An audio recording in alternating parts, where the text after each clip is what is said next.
Spider-Man 2 is a game caught in the web of its own ambition. It's an action game first and foremost, but it's also a character-oriented game that uses its open world to explore the characters and setting beyond the context of Spider-Man. It wants to show you Peter the scientist and Miles the aspiring music producer. But in creating this varied, complex structure, the game often loses sight of what it does best and invests too much in its weaker aspects. To be clear, that's not to say it's all bad. For instance, the combat has transcended its inspirations to become one of the most idiosyncratic iterations of the free flow formula, with as much focus on crowd control and positioning as it has on punching bad guys. The traversal is maybe the best I've ever experienced, with additions like the web wings playing to the game's strengths of style and feel over depth. On the other hand, some parts of the game fell completely flat for me. As promising as the characters' premises were, for instance, their arcs didn't follow through in a way that made me emotionally invested. The map's addition is sizable, with plenty of side missions, but that content frequently favored underdeveloped mechanics over the robust systems already in place. I don't fault the game for its intentions. I actually really appreciate what it's going for here, with its strong focus on the characters and how that manifests in both the main story and the open world. However, intention doesn't equal execution, and even though I see and admire what Spider-Man 2 is going for, I think it overestimates the strength of all its features, becoming tangled in its effort to be so much at once.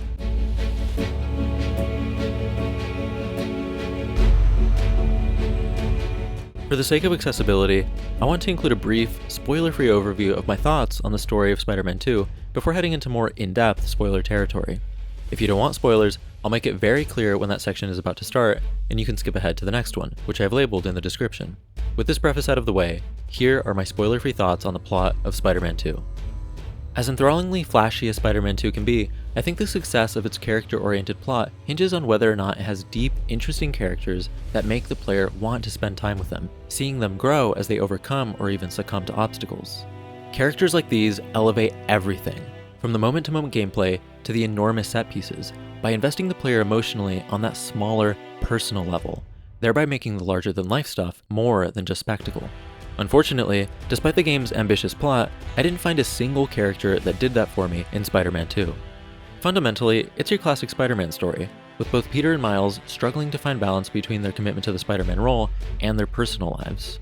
Beyond that, though, it's more broadly about young people trying to find their place in the world, a tale that's simultaneously timeless and quintessentially contemporary in its specifics. It's a story about relying on others, with the Spider-Men trusting each other and those close to them to save the day. It's also a story about miscommunication, with so many of the conflicts, and at least one major villain, arising as a result of the character's failure or inability to commit to that trust. As thematically layered as the plot became, though, it never went as deep as I wanted it to. It didn't challenge the protagonist enough, most notably via the villains, who at best were only superficially related to the themes of the game, and at worst, seemed arbitrarily chosen from Spider-Man's rogues gallery. The resolutions and character arcs seemed to me shallow and unearned. I'll admit that on this first playthrough, I was genuinely swept up in the spectacle of the game. It reaches some climactic set pieces, starting strong with the Sandman boss fight in the beginning. But it's in the interim, the story between those points, that I struggled to find anything interesting, and as the game went on, it became increasingly clear to me that the plot doesn't have the substance to support those more bombastic moments. For me, that meant that they were entertaining in a vacuum, because of course it's exciting to chase Lizard across the city and to don the symbiote. However, without strong characters to serve as pillars for the plot, giving it the support it needs for the themes to be explored further, those flashier moments didn't linger in my mind for very long. Like I said, they were cool to experience the first time around, but by themselves, they're not going to make me want to replay the game anytime soon. Having established my thoughts broadly, it's time to move on to the specifics, and that means getting into spoilers. If you'd rather avoid those, go ahead and skip to the next chapter.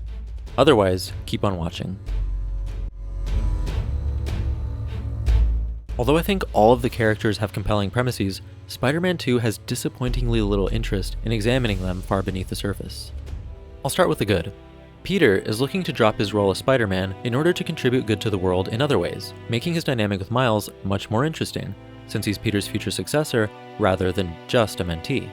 Meanwhile, Miles is trying to live up to not just Spider-Man's legacy, but his deceased father's as well, aspirations that are in constant tension with Miles' lingering hatred for Martin Lee. MJ's journey to be in control of her life, as well as to be a fountainhead for the truth, puts her in the compromised position of working for J. Jonah Jameson, the exemplification of everything she stands against as a journalist, all for the sake of gaining a platform. Harry has recently recovered from his mysterious illness, simultaneously eager to make up for lost time with the Emily May Foundation, and reminiscent of simpler times, almost reenacting the past by spending an evening with Peter and MJ at the fair, as if they were all younger and still in high school. These are all solid starting points that had me anticipating complex characters, but a character needs much more than a good premise to be well written, and unfortunately, I don't think the game followed through. I'll start with Harry. Like I said, there's a disconnect between the themes the game hints at through its characters and the profundity with which it actually explores them. Here's a good example.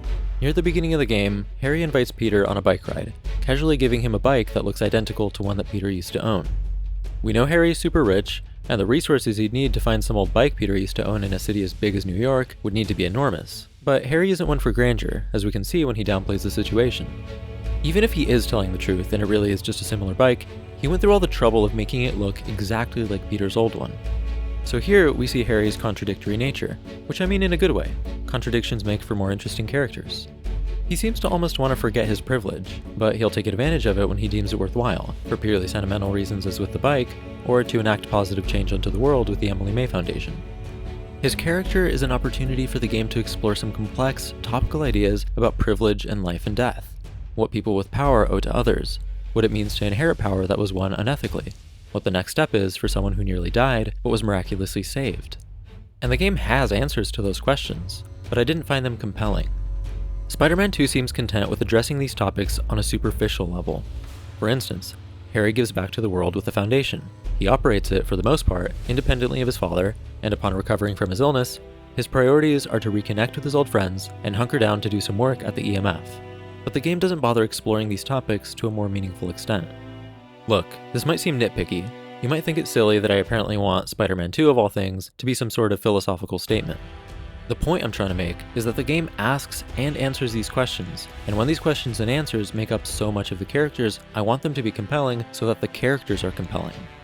I want them to reach beyond surface level conclusions, and I don't think they do. Unfortunately, I think that was the case consistently across all characters. I want to focus on Peter next, but as a protagonist, it's impossible to do so outside of his relationship to the other characters. There's a lot on Peter's plate at the start of the game. He's Spider-Man, which means he's also Miles' mentor, he wants to be an emotionally available and supportive boyfriend to MJ, and to top it all off, he just got a teaching job at Miles' high school. Of course, mere minutes of playtime later, he loses that job after seemingly abandoning his students during Sandman's rampage through the city, though we know he and Miles were actually saving the day. Soon after, the game flashes back to Aunt May teaching a younger Peter about the process of having balance in life, and the point couldn't be clearer. Something's got to give. And even though that something is probably Spider-Man, circumstances prevent that from happening just yet. Kraven has just arrived in the city, stirring up conflict wherever he goes. In the meantime, other areas of Peter's life begin to take that hit, starting with Miles, who Peter basically ignores in favor of Harry and the Emily May Foundation. And here's where I think Peter's web of choices and consequences begins to lose its coherence. Almost immediately after Peter's fired, Harry appears with the offer of what's essentially Peter's dream job. Getting fired wasn't so much a consequence as a convenient plot device to put Peter in the position of needing a job. Thereafter, all of Peter's shortcomings, all the ways that he fails to focus his attention where it needs to be, seem to have no meaningful consequences. For instance, Miles undergoes his entire character arc all without Peter's help, involving letting go of his grudge towards Martin Lee and gaining confidence in himself. Even though Peter literally attacked MJ while he wore the symbiote, there's no real impact on their relationship. The whole situation feels way too neat. It feels cheap to bypass the moral complexities of the symbiote's influence by just having MJ become Scream for a bit so that she understands. And then there's Harry. In a game that's all about balance, and more specifically about the limited attention available for Peter to give out, it seems strange to me that Venom originates not from Peter's independent failure to be a good friend, but from the symbiote influencing him to be a bad friend. There's so much more to unpack here, since I find Harry's resentment entirely unconvincing. But for now, my point is that I think the game deals with Peter's balance and attention clumsily, with consequences for his failures ranging from non-existent to half-baked to contrived when it's actually the symbiote that deserves them. I think Symbiote Peter is also a good example of how Spider-Man 2 brushes over its more compelling themes. To start, the game is a bit opaque regarding what effect the symbiote specifically has on its host, so I can only go by the clues the game provides. I know the obvious stuff. It makes the host arrogant, hot-headed, and aggressive. It makes them turn on those who may be a threat to the symbiotic relationship, even if they're close friends like Miles and Harry, or partners like MJ. It initially supports the host's goals, only to exploit them as the symbiote's hold strengthens, ultimately replacing the host's desires with its own. We also know that the symbiote distorts its wearer's reality, like when Peter attributes his recovery to Kraven's bad aim, which is completely untrue, or when Harry thinks he's healing the world but is actually furthering the symbiote's agenda. But in a game that seems on the surface interested in morality, accountability, and consequence, I think it matters where Peter's behavior actually comes from while he wears the symbiote. The closest we get to an explicit answer, I think, is when Martin Lee and Miles go into Peter's mind in an effort to expunge the symbiote's remnants. They see Peter's worst thoughts, and Miles says that Peter doesn't actually believe those things, to which Martin Lee replies, but it might be how he feels. It's a noteworthy disconnect. He might have feelings deep inside that he knows are wrong, but we know enough about his character to know that they don't define him. Not only does he not act on them, but like Miles said, he doesn't believe them at all. So when Peter wears the symbiote and begins to believe and act on those feelings, we know it's not really him, and his character arc grinds to a halt. If this version of the symbiote brings out traits that don't reflect the character, how can we consider him the same character? Peter's principles, beliefs, priorities, etc. can't be challenged because he's not really Peter while he hosts the symbiote. He's under a spell, waiting for someone to snap him out of it. Miles finally does it by appealing to the true Peter, the one independent of the suit, which again points to the distinction. And once he's free, everything is back to normal. He's his old self again, apologetic of course, but nothing about him has really changed because it couldn't have. He hasn't overcome a desire for the symbiote because he never had it. The suit came to him, not the other way around. He hasn't learned to abandon arrogance in favor of trusting others because he only behaved that way while under the symbiote's influence. The game fails to meaningfully explore the morality of the whole situation because the narrative mechanics of the symbiote neatly absolve him of everything he did. Well, almost everything. There's one big exception, Harry Osborn. Harry does blame Peter for his actions, thinking him selfish for keeping the symbiote when Harry needed it for his recovery. The conflict seems contrived to me though, because the game doesn't do enough to believably develop Harry's resentment. From the beginning, when he's introduced, I kept thinking this is too good to be true. Harry is too good, too perfect, too boring.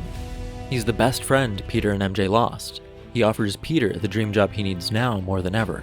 He's committed to healing the world, as he says time after time. And it was too good to be true, but importantly, not because of Harry. Harry doesn't seem to expect the symbiote's influence or even its power. The only ones who might have are Norman and Dr. Connors, but they're secondary characters, on the very outskirts of the plot. The most their actions tie into the plot thematically is to point to how much a father would do to save his son, but that idea is barely mentioned, let alone explored. Harry's reappearance is too good to be true, but we can't attribute that to his character. So, if Harry is so perfect, why does he become Venom? That is my main problem with his character. We can only really guess. There's no convincing transition between the good Harry we initially meet and the version susceptible to the symbiote later on. We see him become increasingly frustrated as he physically deteriorates without the symbiote, of course. Maybe he's afraid of death. Maybe he doesn't want to lose for the second time the chance to make an impact on the world. Maybe his insecurities make him desperate to prove himself, and having that taken away makes him hate Peter. I can only really speculate, because even though some of this is hinted at, none of it convinces me that it would make Harry so angry and antagonistic towards Peter even before he's reunited with the symbiote. For that to be the case, I needed those qualities to be more a part of his character prior to losing the symbiote the first time. As it stands, I only saw perfect Harry, an unconvincing transitionary period, then Venom. Just as with Peter, the symbiote obscures Harry's character so much that I think it's useless to consider Harry and Venom to be the same character. In other words, becoming Venom halts rather than progresses Harry's arc, the only exception being when he speaks past the symbiote during the final battles. It makes Venom as a villain almost anonymous. The game tries to make us think it's personal, with Peter and Harry fighting on the grounds of their high school campus, and Peter appealing to Harry independent of Venom, but with Harry so far gone, it's not really him responding, it's Venom. For me, Harry's arc was the most contrived in the game, failing him as both a secondary character and an antagonist. Despite Miles' arc perhaps being the most cohesive and focused of the bunch, it's still not enough to make for an interesting story in my eyes. Like I said, the premise is solid enough. The grudge he holds towards Martin Lee threatens his integrity, not only as Spider-Man, but as Miles, the human beneath the mask that his friends and family love. His dynamic with Lee is personal and specific, which is more than I can say about any of the other antagonists in the game. That said, it all gets resolved much too easily. For Lee, That means feeling remorse for his past actions and deciding to make amends by helping Miles and Peter. For Miles, his fight against Lee prompts a revelation that restores Miles' faith in himself, giving him the strength to let go of his anger for the greater good. But I, for one, never really felt that Miles' anger threatened his character. The stakes seemed false, and without a more thorough exploration of his inner turmoil, the whole thing ends up feeling like a generic forgiveness arc. I know Miles technically says he doesn't forgive Lee, but in the context of the plot, it feels like a trivial distinction. The suspense of a forgiveness arc hinges largely for me on the question of what happens if the character doesn't forgive. Miles' character isn't nearly fleshed out enough here to bring that kind of nuance, making his whole plotline fall flat for me. MJ's arc is the most brief of the main characters, so I don't have too much to say about it. Since most of it happens while she Scream, it has the same inherent issues that I have with Peter's and Harry's arcs. In other words, although Scream voices a lot of frustrations regarding Peter and MJ's career, they don't feel true to MJ's character because most of it comes out of nowhere, that is to say, from the symbiote.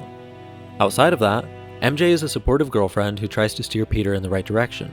Since a lot of that happens while he hosts the symbiote though, the interaction doesn't feel like it's really born from their relationship, thereby failing to bring out anything interesting from either of their characters. When both MJ and Peter are without the symbiote, there's little to no character development on either end, making for an uninteresting plotline overall. Broadly speaking, Spider-Man 2 has a villain problem. Right now though, I want to talk about the other big bad, Kraven. In a word, I think Kraven is arbitrary. His motivations, that is, finding a worthy opponent to end his life before his cancer does, have nothing appreciable to do with anything else in the plot. His quest is self-indulgent, entirely independent of the story's other plotlines, themes, and characters. If I really stretched, I could say that he's a foil to Harry. They're each dealing with their own chronic illness in different ways, Harry by trying to do good in the world, Kraven by going on a selfish endeavor. But as with the rest of its interesting premises, Spider-Man 2 doesn't pursue this dynamic to a meaningful degree. Kraven doesn't challenge the integrity of the heroes either. The closest he comes to that is when symbiote Peter almost kills him, but at this point I've made it clear that it wouldn't really have been Peter doing it. The strongest thematic relevance I can attribute to him is his tendency to disrupt balance, be that with the heroes, or by provoking imprisoned or reformed villains into fights. But that seems like a really weak link to me. Any big strong guy from the Spider-Man Rogues Gallery could fit that role. Even separate from the themes, Kraven wasn't a compelling villain to me at all. He doesn't have the presence I expected. As his representatives, his hunters are laughably incompetent, losing every fight to the Spider-Man, a fact Kraven seems bafflingly oblivious to or uninterested in. I'm not saying these low-level enemies should be able to beat the Spider-Man. I'm saying Kraven should react more believably. He's disinterested in them because they don't kill, but wouldn't it have made him more intimidating and thematically relevant if he put them in a position where it was in their best interest to kill him? He's also indecisive. When Sandman escapes his hunters by being taken into custody at the beginning of the game, for example, Kraven says that Sandman was not the one. I had trouble following that logic because wouldn't the worthy prey he's after be the most difficult to capture? Others, like Mr. Negative, Tombstone, Lizard, and Black Cat also managed to escape him. As it stands, his macho persona was eye-roll inducing because he had so little to back it up. Sure, we saw him kill Scorpion, but more often than not, he was incapable of even holding on to those he hunted, never mind actually killing them. His only real purpose seems to be to serve as a catalyst for the Venom arc. For me, Kraven fails as a villain on every level, neither intimidating in scene, nor interesting to dissect in retrospect. Again, I can't deny the ambition of Spider-Man 2's plot.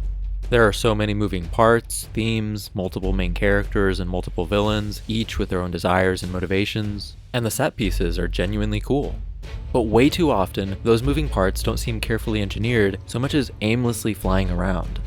The pieces regularly miss each other entirely, as with Kraven's thematic relevance to the protagonists, and when they do meet, like with Miles's and Martin Lee's arc, the game seems content with generic, superficial commentary. With so much of the plot tied intrinsically to the characters, the whole thing comes apart in my eyes when the characters, initially so intriguing, end up being flimsy. I remember back in 2018, when the first Spider-Man game came out on the PS4, that its combat didn't really click with me. I didn't hate it by any means, it was fun enough in the moment, it was just sort of unmemorable. Which was a bit of a surprise to me, given how much of a fan I've always been of the Arkham games, the progenitors of free-flow style combat. Playing Spider-Man 2, it's so much easier to articulate why. This sequel builds so naturally so intuitively on the combat models of the previous games that they now seem like prototypes to me by comparison. It takes the pillars that made the previous combat distinct, namely verticality, crowd control, and positioning, and builds on them, making the player's choices more significant by increasing the potential for strategy. That's not to say the combat is super deep or anything. I think the Spider-Man games have always been just as much about style as their actual mechanics. But for the first time, that latter half feels substantial to me, making for an experience that I not only prefer over its predecessors, but earns its place as a worthwhile iteration of free-flow combat. Ludonarrative dissonance, the clash between a game's story and its mechanics, is a given with a game like this. Of course, Spider-Man should realistically be able to take most enemies out with one punch. Not to state the obvious, however, but power alone has never made for compelling gameplay. The joy of Spider-Man 2's combat isn't in the protagonist's strength, but rather in how well all of their other attributes are incorporated in their fighting styles.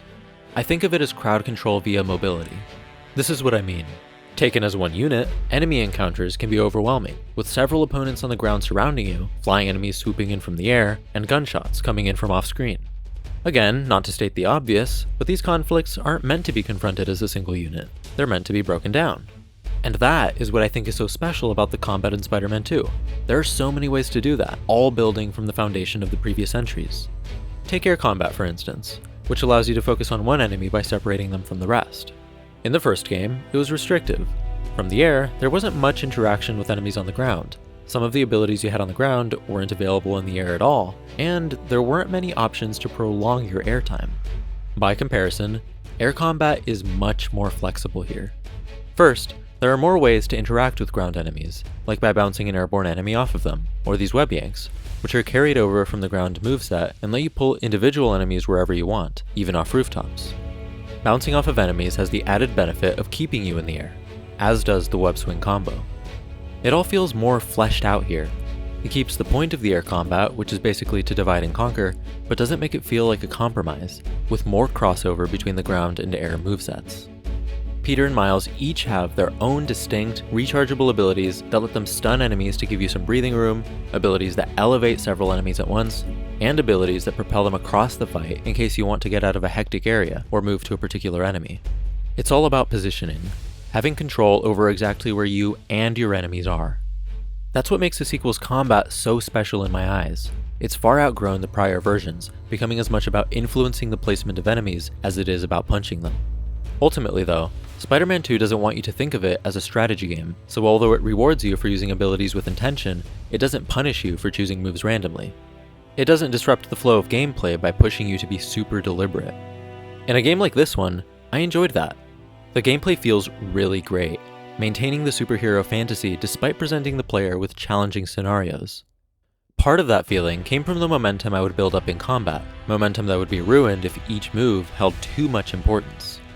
So even though the game isn't particularly easy, neither would I say that there's a wrong way to play.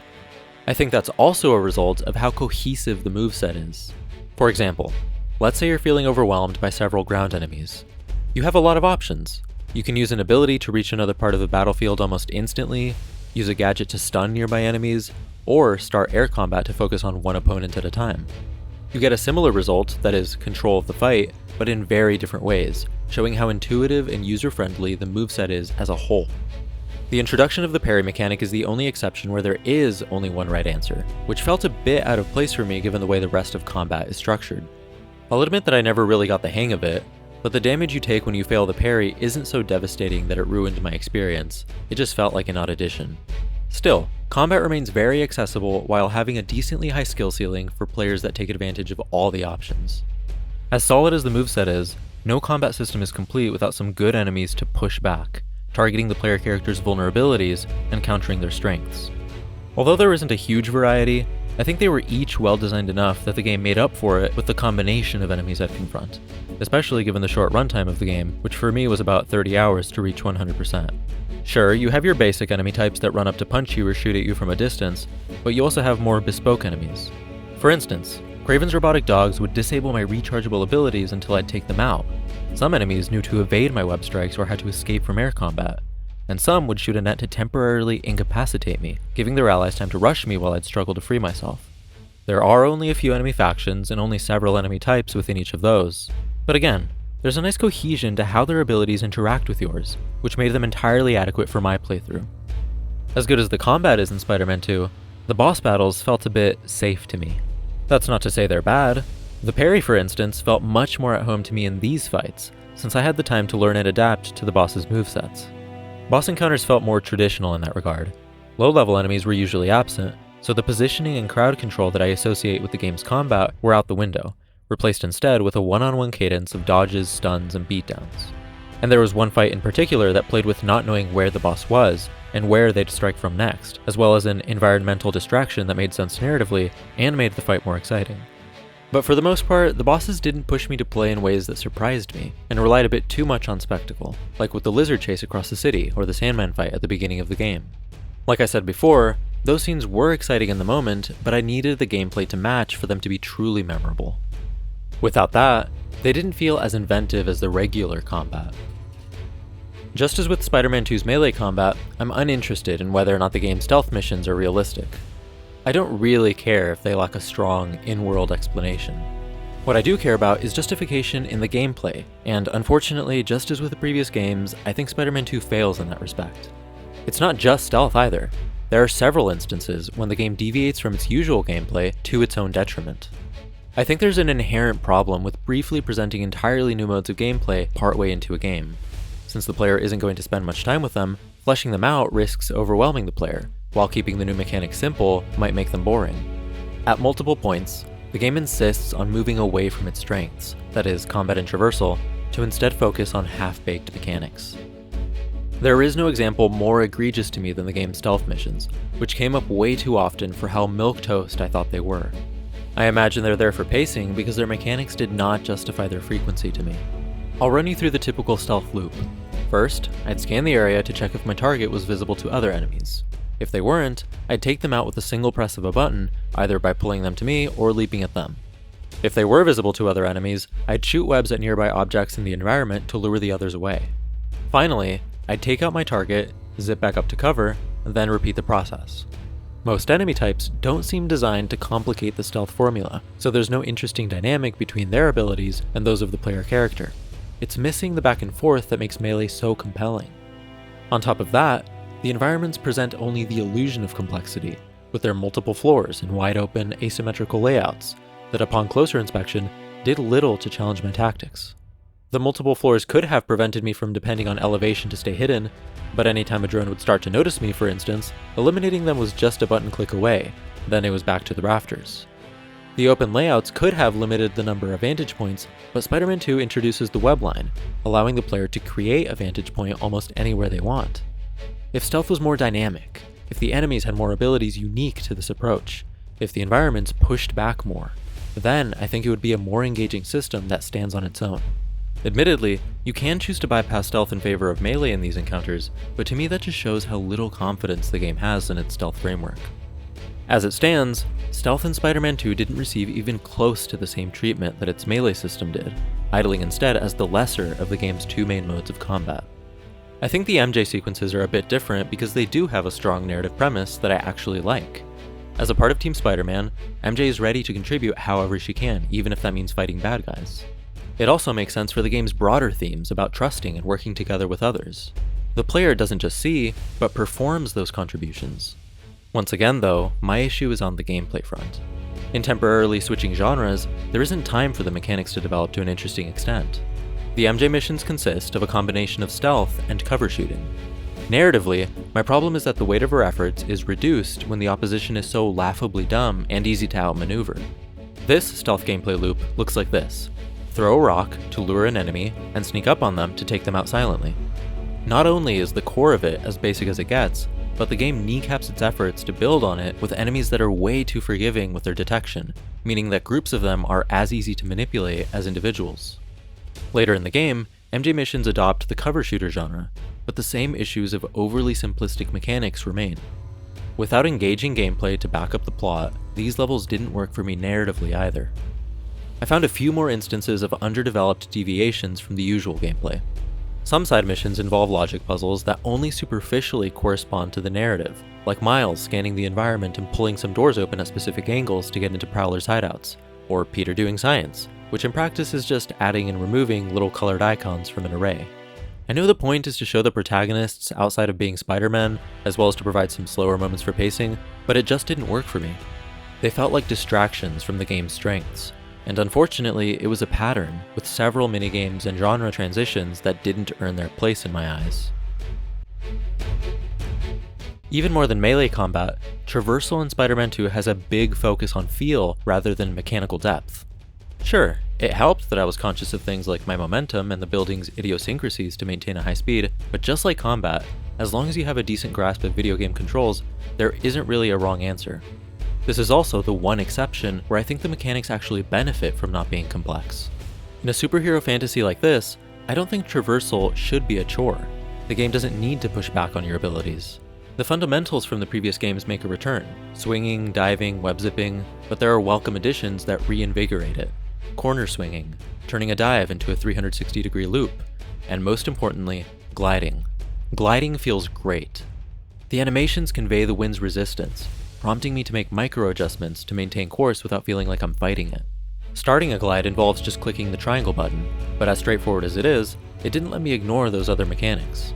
Rather, I had to use all the available abilities to keep my momentum up, alternating between swinging, zipping, and gliding to move as fast as possible. I welcomed the addition of gliding, making what is arguably one of the best traversal systems ever even better. Exploring the open world, there was no shortage of side content, but I found it to be really inconsistent in quality. The best moments were when the game leaned into its strengths, that is, combat and traversal, even mixing things up a bit by adding special challenges in the Mysteriums, for example. Those are Mysterio-themed combat encounters where you might have to beat the enemies before the timer runs out, or try not to take any damage. Nothing revolutionary, but it worked to keep things fresh well enough.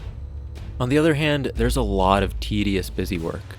For instance, I'd collect these little mysterious spider bots around the city in exchange for a bit of commentary from the player character, or take pictures of specific locations to send to Robbie Robertson, who comments on them. That tidbit of world building would sometimes feel worthwhile, but I didn't think it was most of the time. I also wish the spider bots were more of a traversal challenge. I remember one was floating up high in the air and I had to use an updraft and wind tunnel to get to it. Otherwise, they were just on the sides of buildings, with the challenge just being finding them, which is much less interesting to me. I got the satisfaction of checking them off the list as well as being rewarded currency for upgrades, but they weren't actually fun in and of themselves. Some of the narrative-oriented side missions take a break from all the action to show the protagonists being down-to-earth, friendly neighborhood Spider-Men. That involved things like Miles helping capture footage for his high school's campus tour video, or Peter helping an old lady figure out what's been making a mess of her backyard. Unfortunately, like the MJ missions, I appreciate the premises more than the execution. I thought the side characters who sought help had bland, generic personalities, relying on one-dimensional archetypes to give the Spider-Men their task and send them on their way. As interested as these missions seem to be in bringing out this more personal side of the protagonists, I didn't think the missions revealed anything surprising about the characters, anything that added substantially to how I understand them.